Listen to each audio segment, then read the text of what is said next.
The easiest way to put it is if you're interested in training in martial arts and you're interested in learning self-defense, you want to be able to take care of yourself in as little time as possible or avoid the situation.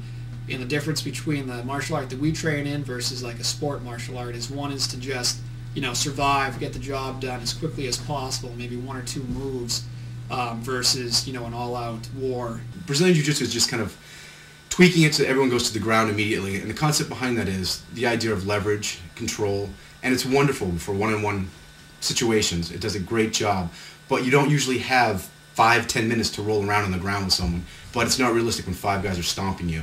It doesn't help very much in the middle of a street to be rolling around with broken glass and rocks and cement and things like that. I think Peter's method is a little bit more realistic of getting out very quickly and moving on. What can happen to you out on the streets is the incorporation of weapons. We're learning the knife fighting techniques and the arnés and coups and bow staff, and really, and it starts making you think. Once you learn the 9 strike, you're really learning concepts, and you can apply it to anything.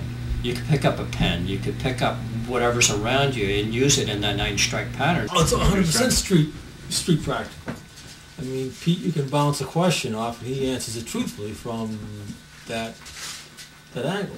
So I think Pete can go the whole spectrum, okay? If you wanted to do something for an art, right? If you wanted to train for a martial art, for activity, something you can train that way, it's perfect for that. But if you're also a street guy and you want the real situation, you can get both. So I don't think I pinpoint Pete in any one way. I think if you wanted to just learn more about yourself, Pete's a good guy to talk to. One of the main reasons why I started training here was because I was actually jumped in the streets of Boston. And, when that happened, it really strikes deep and, takes away your confidence. And so that was what brought me to the art. Since then, I've gotten so many things out of it.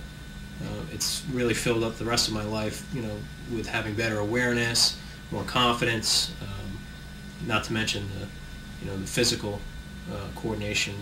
I no longer do tournaments, and I have no desire to do that anymore. I want to learn street self-defense.